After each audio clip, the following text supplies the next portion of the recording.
Hi hello అండి. అంతా బాగున్నారా? మీరందరూ బాగుండాలని, మీ అందరిలో నేను ఉండాలని. వీడియో ఆన్ చేయంగానే ఒక లైక్ చేయండి. కొత్తగా చూసేవాళ్ళైతే సబ్స్క్రైబ్ చేయండి. ఇదేంటనుకుంటున్నారా? చూస్తానికి మాత్రం సూజీ రవ్వలాగుంది కానీ ఇది పేనీ రవ్వ అంటారండి దీన్ని. మాకైతే దొరకదండి. మా కోడలు పుట్టింటికి వెళ్ళినప్పుడల్లా తెచ్చుకుంటుంది.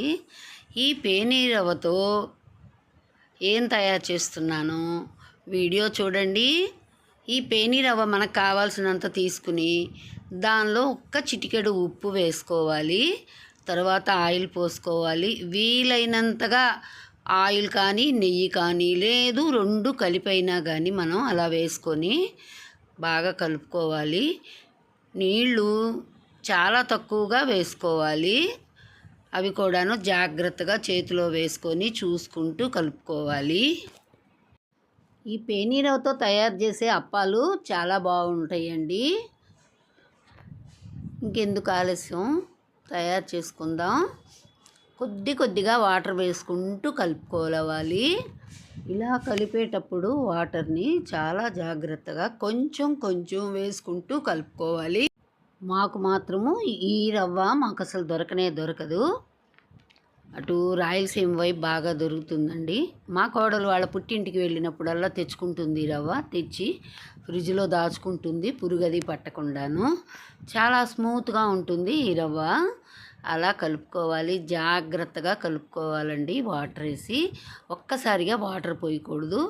మనకి చేతైతే ఇలా చేత్తోనే బాగా మర్దించుకోవచ్చు. ఓపిక లేకపోతే మాత్రం దీన్ని మనం మిక్సీలో వేసుకోవచ్చు. కాకపోతే మరీ ఎక్కువగా వేసుకుంటే మిక్సీ జార్ తిరగదు కాబట్టి ఇప్పుడు నేను కలిపిన దాన్ని 2 భాగాలుగా వేస్తున్నాను. అలా సగం తీసేసి సగం మిక్సీ జార్లో వేసేసుకున్నాను. మళ్ళీ రెండవ సగం కూడా అలా వేసేసుకొని చాలా స్మూత్గా వెన్నపూసలాగా వచ్చేస్తుందండి. ఈ చేసిన మొత్తాన్ని మిక్సీలో నుంచి తీసి మొత్తం కలుపుకొని మళ్ళీ 2 గంటల ఆయిల్ వేసుకొని అలా కలిపి పెట్టుకోవాలి. దీన్ని మూత పెట్టి పక్కన పెట్టుకోవాలి. వెన్నపూస అంతా స్మూత్గా వచ్చేస్తుంది. మళ్ళీ 2 గంటల ఆయిల్ వేసుకొని బాగా కలుపుకొని మూత పెట్టి పక్కన పెట్టాలి. తరువాత పూర్ణం కోసం ఉడికించిన పచ్చిపప్పుని మిక్సీ జార్లో వేసుకొని దానికి తగినంత బెల్లం వేసి మెత్తగా మిక్సీ పట్టుకోవాలి. మిక్సీ పట్టుకుంటే ఇలా వస్తుంది. ఇలా ముద్దలాగా వచ్చిన దాన్ని ఒక ప్లేట్లోకి తీసుకొని మనకు కావాల్సిన సైజులో ముద్దలుగా తయారు చేసుకోవాలి. స్వీట్ మనం నోట్లో వేసుకొని సరిపడినంత తయారు చేసుకోవచ్చు. టేస్ట్ చేసి ఉతారుగా వేసుకుని అయినా చేసుకోవచ్చు. అలా మనకు కావాల్సిన సైజులో ఈ పూర్ణం ముద్దను ముద్దలుగా తయారు చేసుకొని చిన్న బాల్స్ లాగా తయారు చేసుకొని పక్కన పెట్టుకుందాం. తర్వాత ఎండు కొబ్బరి బాగా మెత్తగా మిక్సీలో వేసేసుకొని దానిలో జీడి పలుకులు గసగసాలు అలా వేసుకొని కలిపి పెట్టుకొని మనం అలా గసగసాలు కూడా వేసి కలిపి పక్కన ఉంచుకోవాలి.